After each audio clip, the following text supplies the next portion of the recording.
Boa noite a todos. Boa noite. O tema central é o espírita em tempos de transição. E aí nós propomos, então, o questionamento em torno de quem são esses espíritas na transição. Para aqueles que estejam iniciando, que talvez não estejam muito familiarizados com a questão da transição, apenas dizer que quando falamos em transição nos referimos a um período onde o planeta vai ascender a um progresso um pouco maior do que se encontra, onde a humanidade, que teve seus prazos para o melhoramento, porque estava condicionado também ao livre-arbítrio, mas o progresso ele sempre segue, ele é fatal no seu conjunto. Está lá na Gênese, a transição acontece, respeita-se o livre-arbítrio, a espiritualidade reconhece o livre-arbítrio individual e coletivo, mas o progresso se dá fatalmente. É como a germinação na planta, da semente à germinação, o crescimento da planta, a maturação dos frutos. É possível até prever isso por parte dos espíritos superiores. Então a transição é esse momento em que a gente já está há algum tempo caminhando e que deveremos adentrar a regeneração. E aí faz-se menção ao espírita. Então, para nós compreendermos, inicialmente, nós vamos relembrar uma passagem de Jesus. Mas o Espiritismo não iniciou em 1857? Sim, com o livro dos Espíritos. Mas não esqueçamos que a doutrina espírita, ela nada mais é do que as leis naturais, que sempre estiveram presentes em todos os tempos. Portanto, a doutrina espírita em si, como corpo doutrinário, ela iniciou na codificação, mas as suas ideias, a filosofia, a ciência, os conceitos estão na natureza, então são de todos os tempos. Por isso nós relembramos uma passagem do Evangelho, onde Jesus vai, lógico, de forma sutil, ele vai até nos dar uma noção do que seriam os espíritas no futuro. Daí ele coloca assim, o reino dos céus é comparado a um pai de família que saiu de madrugada a fim de assalariar trabalhadores para a sua vinha.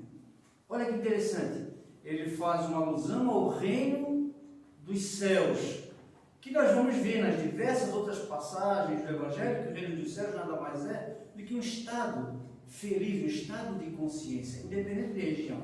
É o céu mesmo físico, que muitos acreditaram, e que na verdade é esse estágio superior.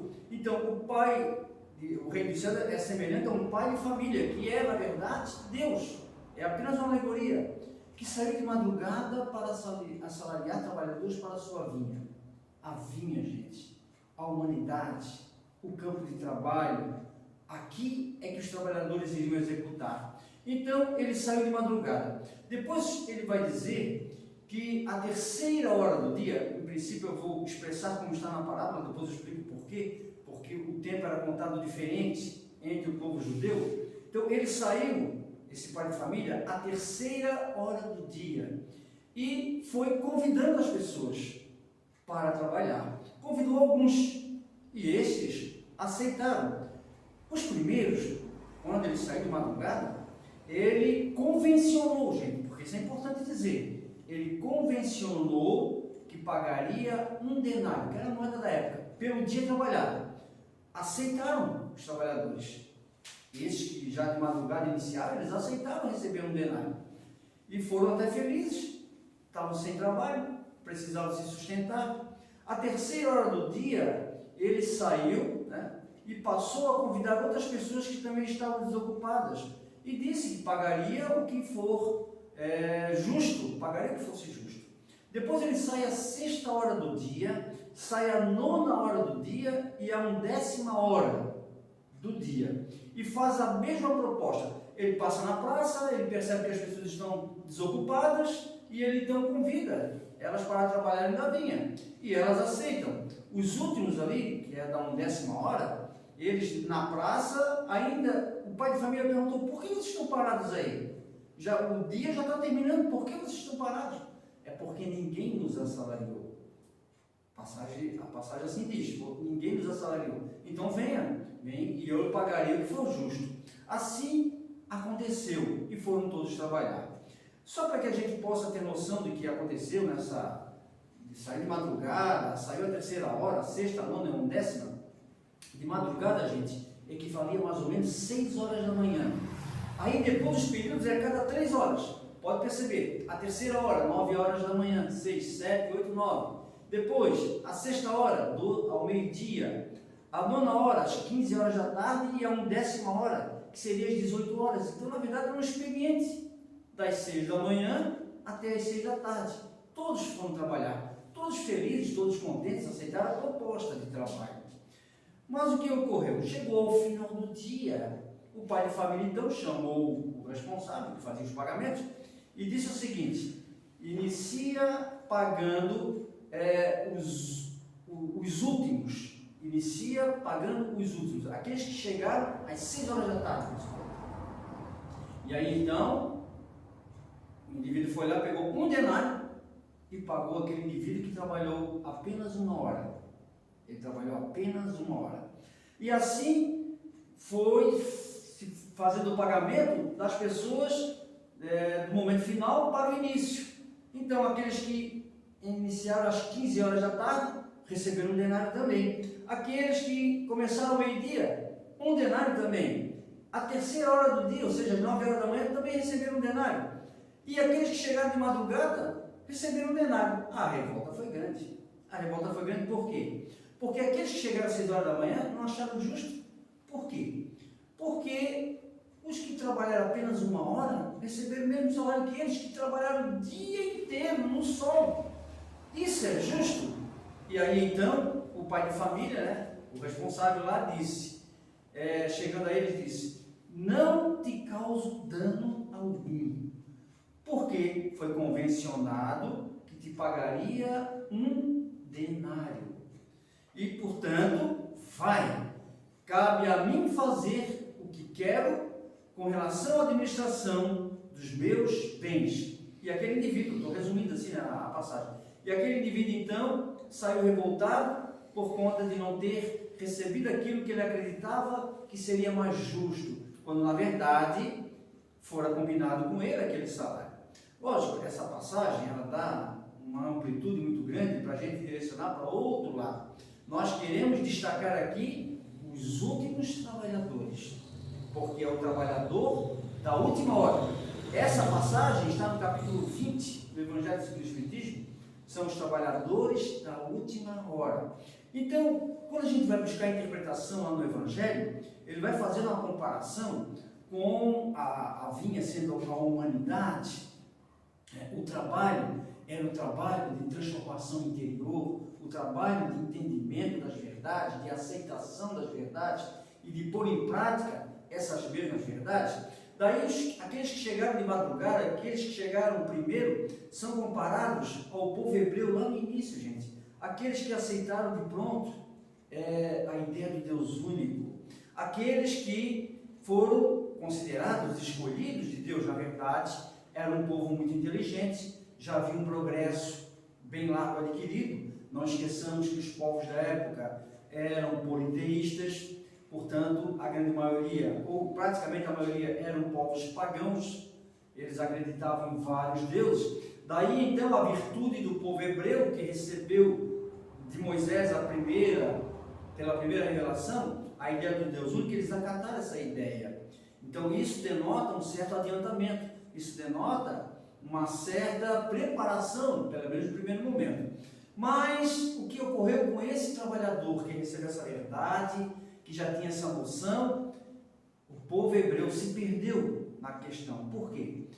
Considerados trabalhadores da primeira hora, eles se apegaram mais aos ritos, aos atos exteriores e deixaram de lado o verdadeiro sentimento. A verdade espiritual, ela tem como objetivo trabalhar o sentimento, fazer de nós criaturas melhores, nos relacionarmos de forma amistosa, caridosa uns com os outros. E assim não aconteceu. Então, nos vários períodos da humanidade, nós vamos comparar os períodos da humanidade com as horas do dia dessa passagem. E aí os espíritos vão dizer na codificação, nós vamos encontrar em alguns locais, a referência que os trabalhadores da última hora são, portanto, os espíritas. Por quê? Porque já recebem o terreno aplainado, a semente já tinha sido lançada, o terreno já havia sido adubado, mais florescente está a flor do conhecimento, mais fácil de nós compreendermos essa verdade, porque o progresso veio aos poucos, de século em século, seja através da primeira revelação Moisés, seja da vida do Cristo trazendo a lei do amor, transformando a ideia de Deus, um Deus vingativo, para um Deus amoroso, um Pai verdadeiro, aquele que acolhe, aquele que ampara, aquele que procura auxiliar o seu filho. Essa era a ideia paterna. Portanto, o espírita traz esse conhecimento. Mas isso não significa que nós, que nos intitulamos espíritas, não estejamos presentes nas fases anteriores. Ao contrário, nós passamos, muitos de nós, por essas etapas. Alguns espíritos, é bem verdade, nesse período de transição, estão reencarnando e não têm um vínculo muito direto com o nosso planeta, o planeta Terra. São espíritos missionários, outros que são deslocados de outros órbits, outros de órbits que passaram já um período de expiação e de provas e estão vindo para cá auxiliar já no período que inicia da regeneração, ou que vai iniciar um período mais acentuado da regeneração. Há esses espíritos, portanto, que não têm uma vinculação, mas grande parte de nós estamos vinculados a milhares de reencarnações, dentre as quais na Terra, onde passamos por esses períodos iniciais e que não soubemos valorizar. Então, fazer uma comparação, o indivíduo chegou de madrugada, trabalhou o dia todo e recebeu um salário pequeno na visão dele. Mas se nós formos fazer uma comparação material, encontraríamos uma razão de ser. Porque quantos trabalhadores iniciam a jornada de manhã cedo, mas vai para o cafezinho, daqui a pouco bate aquele papo, conversa aqui, conversa ali, quando chega já é meio-dia, daqui a pouco almoça, enrola mais um pouco, descansa, quando volta para o trabalho, produz muito pouco. Então, dizer que é injusto pagar a mesma coisa para aquele que trabalhou mais horas e menos horas é muito relativo. Isso em termos materiais, gente, é muito relativo. Porque o indivíduo pode produzir muito em pouco tempo, como o outro pode não produzir quase nada. E muitos até cruzam os braços, a hora passa, enrolam e nem trabalham, e no final do mês recebe seu salário. Daí então é muito relativa essa questão de trabalhar mais horas ou menos horas. Em termos espirituais, não há como nós, portanto, burlar a lei divina. Porque aquele que recebeu a verdade e trabalhou em seu coração essa verdade, ele automaticamente vai demonstrar isso na prática. Nós fizemos algumas anotações com relação ao espírita. Será que esse espírita, esse trabalhador da última hora, conforme fala na parábola, será que somos todos nós que frequentamos os centros espíritas, somos todos nós que lemos as obras espíritas, são todos aqueles que são simpáticos, muitas vezes não se dizem espíritas, mas são simpáticos à causa? Quem são os verdadeiros espíritas? No capítulo 27, sobretudo nesse período de transição, gente, porque é um período que há uma certa conturbação. Nós percebemos que há uma crise, nós estamos vivenciando uma crise no momento, mas não uma crise no sentido negativo. A transição não é uma crise no sentido negativo, ao contrário, a crise haverá, está havendo e haverá em mais intensidade, porque é a luta de ideias, é um orbe que precisa ser mudado, suas ideias, seus conceitos, suas instituições. Então, com a mudança que haverá daqui para frente, é natural que surjam dificuldades, é natural que existam conflitos. São conflitos para o crescimento, nunca esqueçamos disso. A transição vai gerar conflitos para o nosso crescimento. Façamos uma comparação com o ser humano na Terra encarnado. Nós não passamos pela fase da infância? Nós, muitas vezes, alguns anos lá na infância, achamos que a vida está muito tranquila, nós brincamos, não temos muita responsabilidade, nossos pais praticamente nos conduzem, nós nos alimentamos, nós nos divertimos, etc. Mas chega um momento em que vamos crescendo, e aí surge a adolescência, não uma crise. A passagem da infância para a adolescente não há crise. O jovem não sente conflitos. No entanto, é um conflito no sentido negativo? Não. É apenas uma nova realidade. Mudança. Ele precisa mudar, não pode ser criança com um corpo de adulto. Então, ele precisa mudar. Então, o espírito vai se adaptando às novas condições que o corpo lhe oferece. Há uma possibilidade de expansão do princípio inteligente que ele é, alma. Há essa expansão e, portanto, como o corpo reage sobre o espírito, porque é a influência da matéria, na questão dos hormônios, os jovens ficam muitas vezes assustados, surge a insegurança, surge o medo, o enfrentamento da realidade. É a crise passageira da infância para a adolescência. Da adolescência para a fase adulta, são outro tipo de crise que vai acontecer. É a crise necessária para o amadurecimento do espírito nessa encarnação. Daí então, o jovem precisa trabalhar, precisa se aprimorar, precisa ter um conhecimento, uma profissão, precisa ter uma direção. Então ele entra em conflito também. Surge a insegurança ainda, no outro nível, mas surge o medo, o enfrentamento. Ele fica com aquela dificuldade de ter que enfrentar a sociedade, as barreiras que a sociedade impõe, os preconceitos. São crises passageiras que da infância para a adolescência ele venceu, que da adolescência para a fase adulta ele precisa vencer, e da fase adulta para a madureza. É o que passa o planeta Terra nessa transição. Passou pela infância, passou pela adolescência, ou está saindo da adolescência, melhor dizendo, e vai a caminho da fase adulta. Então, as crises. Pensam que a criança, quando passa fase da infância para a adolescência, a criança aceita isso com facilidade? Não. A criança muitas vezes se rebela, não aceita as mudanças. O jovem entra em conflito com os pais, o adulto muitas vezes em conflito na sociedade. Muitas vezes a criatura não aceita. É o que ocorre nessa transição. A diferença do espírito está aonde? Sobretudo no conhecimento que ele possui das verdades maiores. E o que ele faz desse conhecimento? O verdadeiro espírita. Então, lá no Evangelho, já agora no capítulo 17, vamos voltar do capítulo 20, onde falamos dessa parábola, retrocedemos ao capítulo 17, que ele vai fazer a seguinte comparação. Não chega nessa comparação. Ele vai dizer que o verdadeiro espírita é o verdadeiro homem de bem. Olha só, queremos uma dica. Quem são os espíritos nessa transição?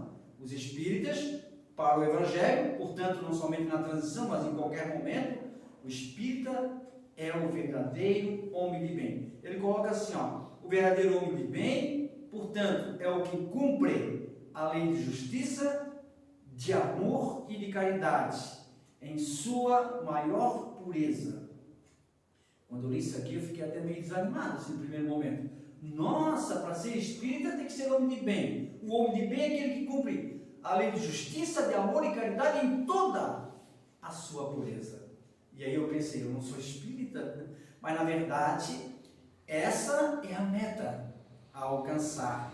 Nós aceitamos os ensinamentos espíritas e nós sabemos, e Allan Kardec nos confortou na obra básica, quando diz que o verdadeiro espírita é aquele que domina as suas más paixões, aquele que, mesmo diante da dificuldade, levanta a cabeça e segue, que reconhece, que tem humildade e que reconhece, porque essa condição é a condição de um espírito mais adiantado.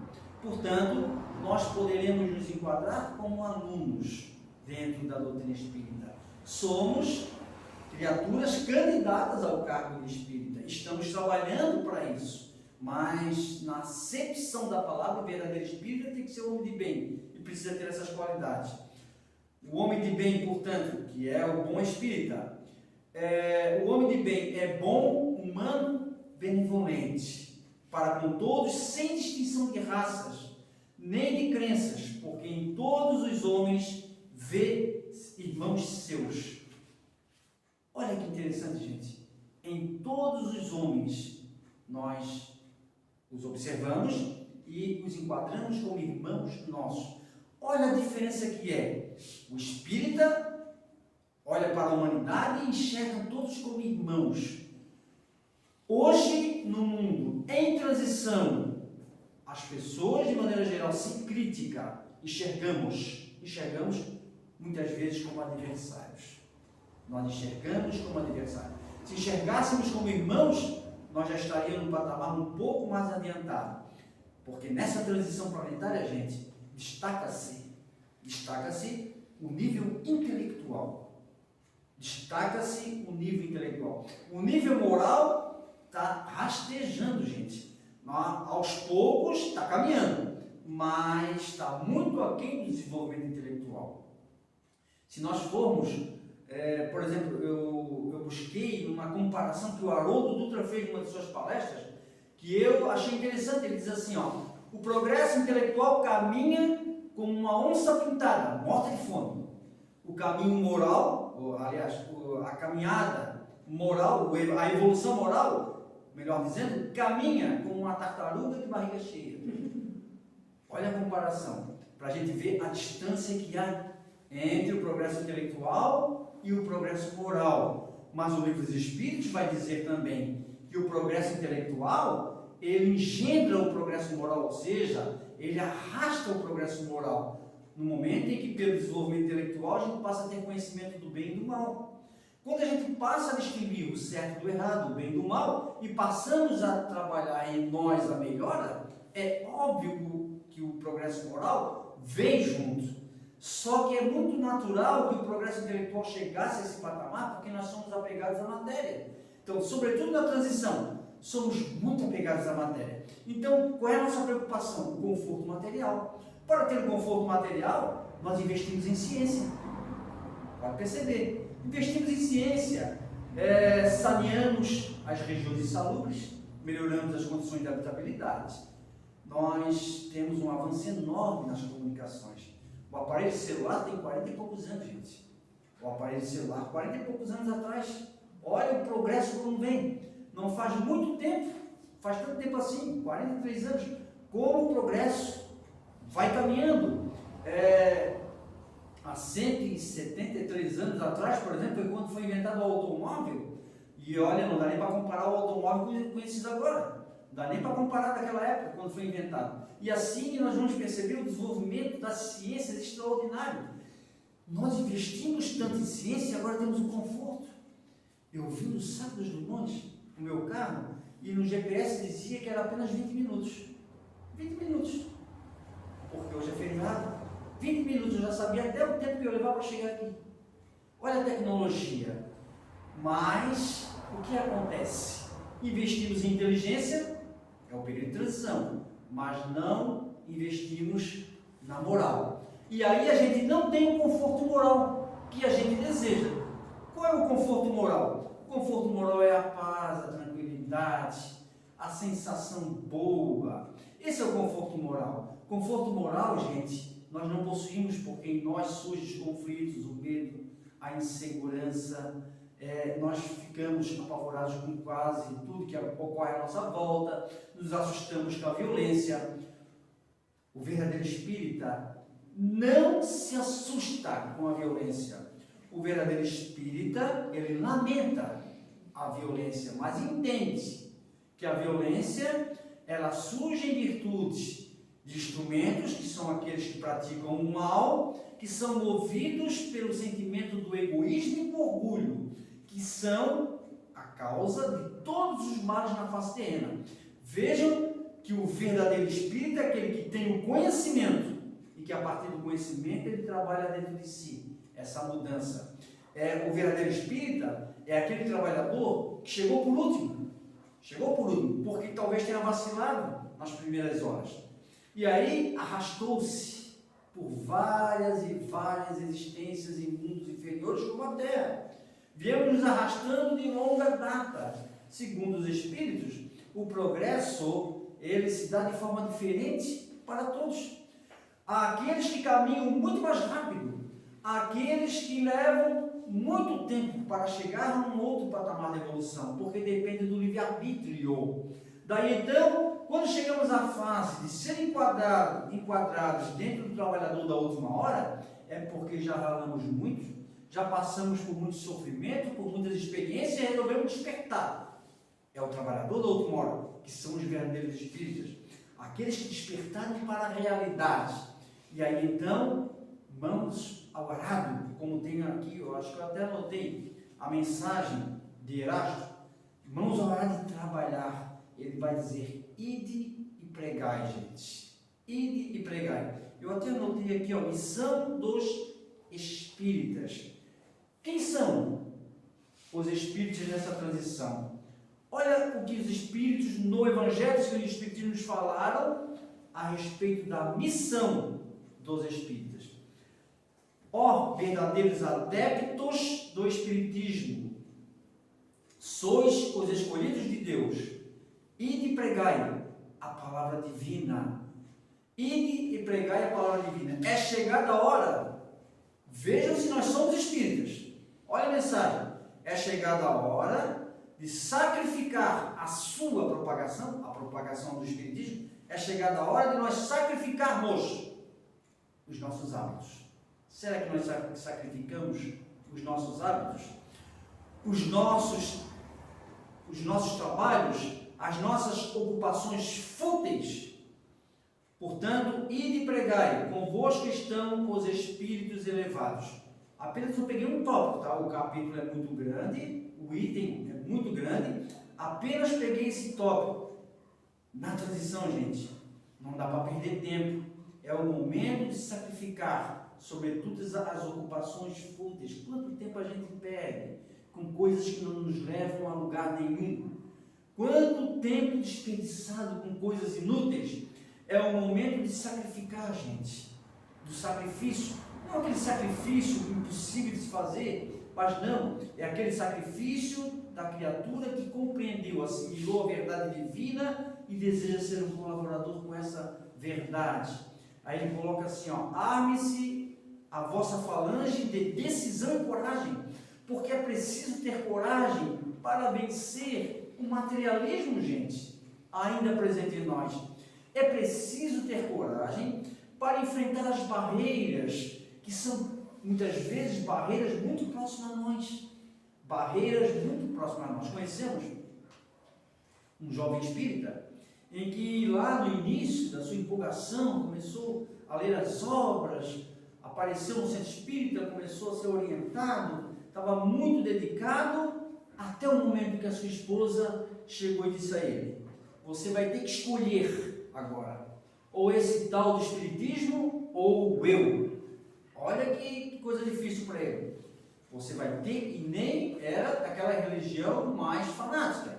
Essa moça era uma católica, não praticante, que teoricamente era para ser até um pouco mais liberal, ter um pensamento mais tranquilo, né? Uma católica não praticante, era para ser mais tranquilo. Mas esse jovem começou a se dedicar muito, aí ia no dia, porque tinha palestra, tinha a sessão doutrinária, ia no outro dia porque tinha um grupo de estudo, daqui a pouco começou a se aprimorar, foi convidado para o mediúnico, ele era um médium, foi convidado para o mediúnico, daqui a pouco quando ele percebeu, estava fazendo palestras, e aí então as atividades foram aumentando, e segundo a narrativa dele, a sua alegria também, porque o trabalho na seara espírita, para aquele que consegue assimilar, entender a grandiosidade que é a doutrina espírita, a influência benéfica na sociedade, o conhecimento que esclarece as pessoas, que dá esperança, porque a doutrina espírita, gente, vem trazer a mensagem do Cristo, é a mensagem do Cristo de novo, só que com mais informações, porque a época é permitida dessas informações, vem falar do plano espiritual, da sequência da vida, da esperança, da reencarnação, gente, que nada se perde, que os entes queridos, esses que a gente ama, iremos nos reencontrar mais cedo ou mais tarde. Olha quantas pessoas, através desse jovem, passaram a ter um pouco mais de esperança.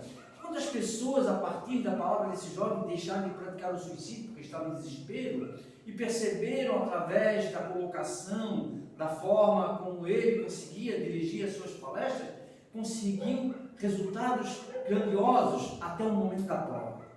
Até o momento da prova. Chegou no momento da prova em que a esposa botou ele na parede e disse ele o seguinte, ou tu sai desse espiritismo, ou nós vamos nos separar.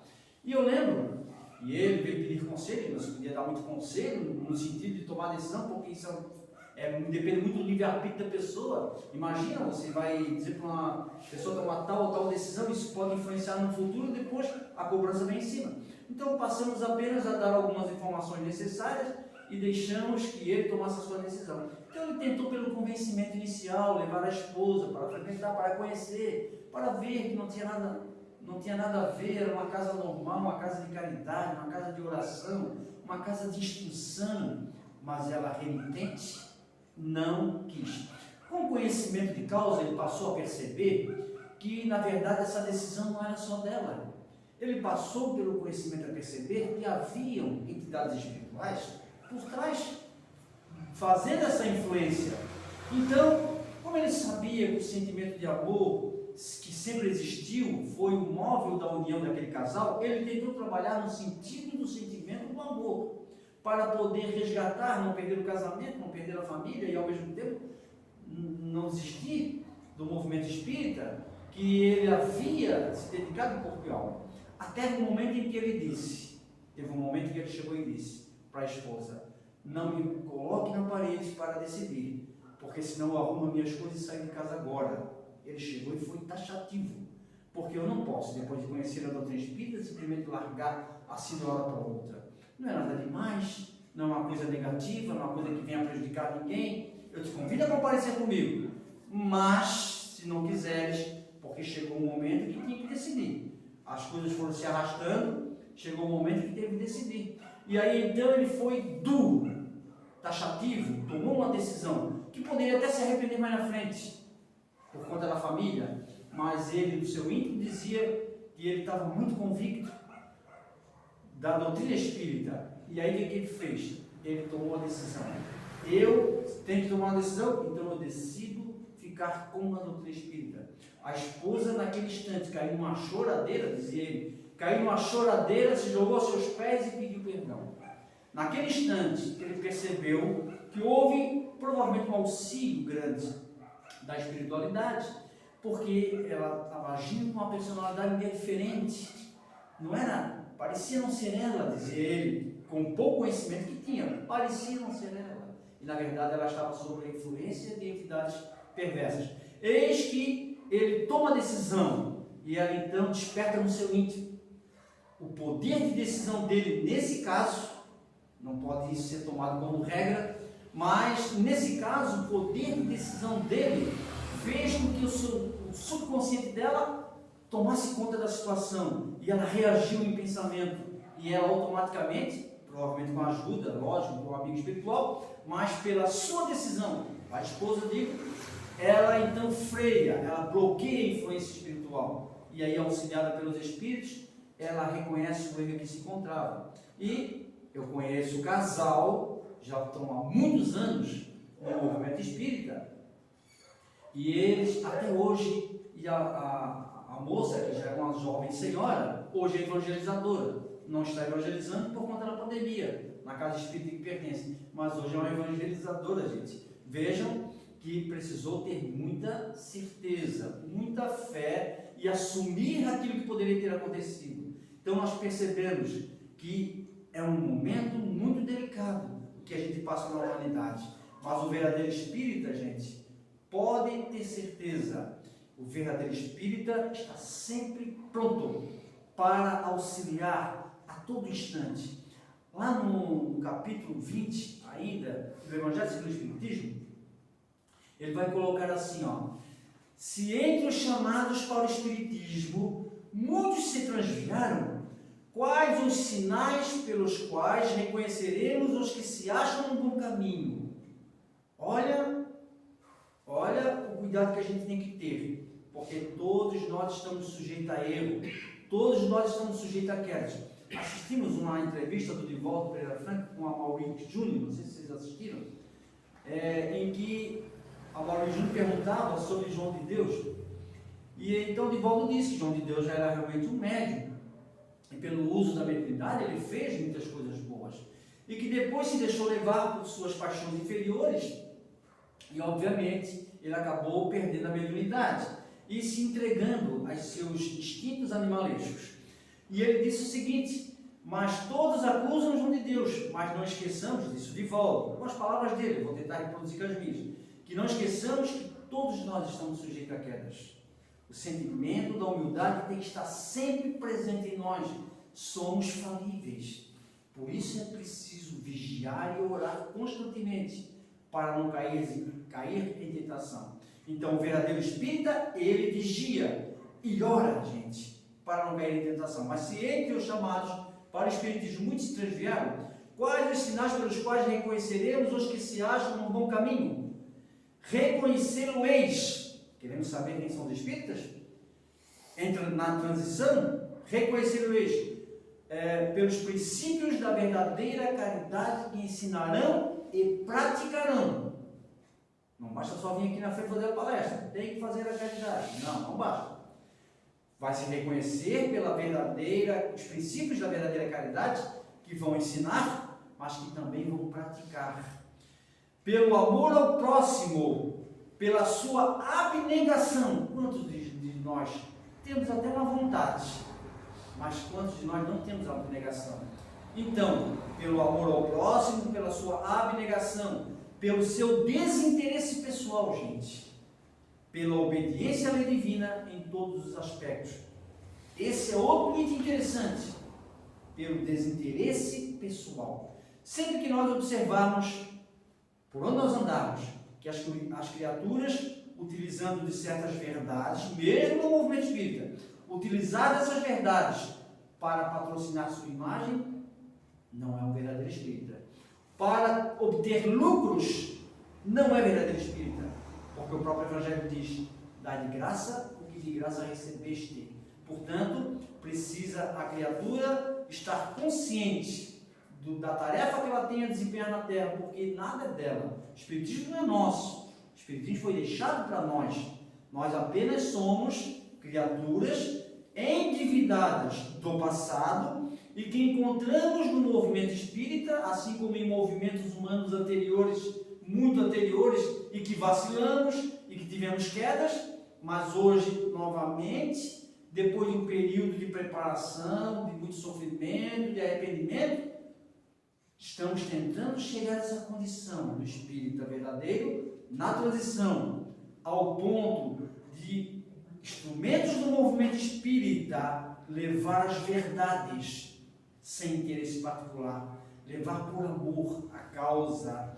E, encerrando, gente, não esquecer jamais que o conhecimento instrui, auxilia, mas somente o exemplo é capaz de arrastar. Nós divulgamos mais a doutrina espírita pelo exemplo que damos do que propriamente daquilo que falamos. Falar é fácil, executar é muito difícil. Por isso, eu lhes digo a todos nós, falo isso para todos nós, o exemplo acima de tudo. Sei que nós vamos vacilar, que nós vamos cometer erros, vamos cometer injustiças, vamos muitas vezes ter quedas, mas o verdadeiro espírita, lembrando, é aquele que é capaz de dominar as suas más paixões e seguir adiante, porque quedas todos temos no mundo de expiações e provas. Na regeneração, gente, está um pouco longe ainda, não está tão perto assim como a gente possa imaginar, porque nós estamos na transição. Obviamente que nessa transição nós podemos contribuir, falando, divulgando, e pregar, disse Jesus, mas sobretudo exemplificando. Que Deus nos ilumine e nos proteja agora e sempre muito.